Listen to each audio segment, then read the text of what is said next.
Gubernur Jawa Barat Deddy Mulyadi menegaskan pandangannya tentang konsep negara dalam sebuah pernyataan yang mencerminkan keberpihakan pada desa dan masyarakat kecil.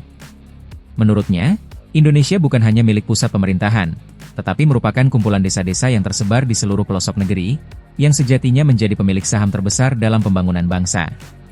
Deddy dalam pernyataannya yang penuh semangat menegaskan, negara bukan hanya punya pusat, negara ini adalah desa yang terhampar di seluruh Indonesia. Itulah pemilik saham terbesar negara. Dalam kesempatan yang sama, Deddy juga mengungkapkan gagasannya dalam menyelesaikan kemiskinan di sektor pertanian. Menurutnya, kunci utama kesejahteraan petani adalah kemudahan akses terhadap pupuk dan kepemilikan aset produktif oleh buruh tani. Deddy juga menawarkan solusi radikal dengan memberikan kepemilikan saham bagi buruh tani.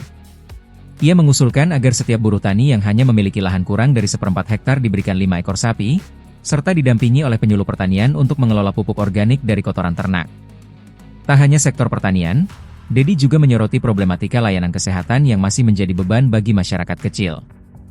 Menurutnya, meskipun BPJS Kesehatan sudah berjalan, masih banyak rakyat yang tidak mampu membayar iuran atau bahkan mengalami kesulitan saat harus mendapatkan layanan di rumah sakit. Sebagai solusi, ia mengusulkan penggratisan penuh layanan kesehatan, pembangunan rumah sakit di setiap kabupaten, serta subsidi bagi keluarga pasien yang harus menunggu di rumah sakit. Lebih lanjut, Deddy menegaskan pentingnya desentralisasi layanan kesehatan agar masyarakat tidak perlu jauh-jauh ke pusat kota untuk mendapatkan perawatan medis. Ia menegaskan bahwa setiap kabupaten harus memiliki rumah sakit yang memadai dengan dokter-dokter spesialis terbaik. Dengan berbagai gagasan tersebut, Deddy Mulyadi kembali menegaskan komitmennya untuk membangun Indonesia dari desa, dengan kesejahteraan petani, kesehatan yang terjangkau, serta pemerataan pembangunan di seluruh wilayah. Mending kalau punya anggota DPR-nya baik kayak Pak Dur. Kalau enggak, ngemis-ngemis sama pusat. Negara bukan punya pusat, negara adalah desa yang terhampar di seluruh Indonesia. Itulah pemilik saham terbesar negara. Betul nggak? Betul nggak? Nanti diatur. Saya sudah hitung itu. Saya dengan Pak Prabowo pernah ngitung. Pak Deddy, kata Pak Deddy nyelesain kemiskinan pertanian gimana? Gampang, Pak. Bagaimana? 1, pupuk jangan dibikin susah-susah.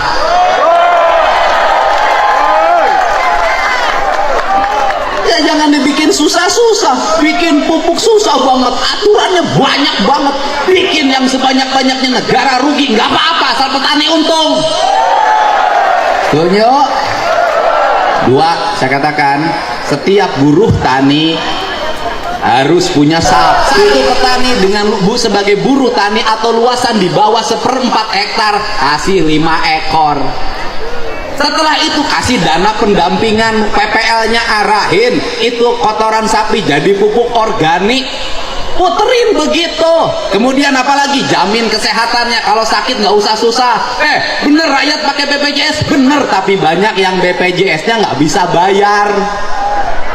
Saya tuh kenapa kan Deddy ngomong gitu tiap hari, aku ngurus yang begitu.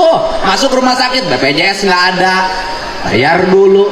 Masuk rumah sakit, di rumah sakitnya nggak bisa nungguin. Kenapa? Berhenti kerja ngebecanya. Bener nggak? Nah, jadi gratisin itu pelayanan kesehatan. Yang berikutnya apa lagi? Bangun rumah sakit, jangan numpuk satu tempat. Ya, kabupaten harus punya rumah sakit rujukan, nggak usah operasi ke pusat kota, cukup di kabupaten. Turunin dokter-dokter terbaik di situ.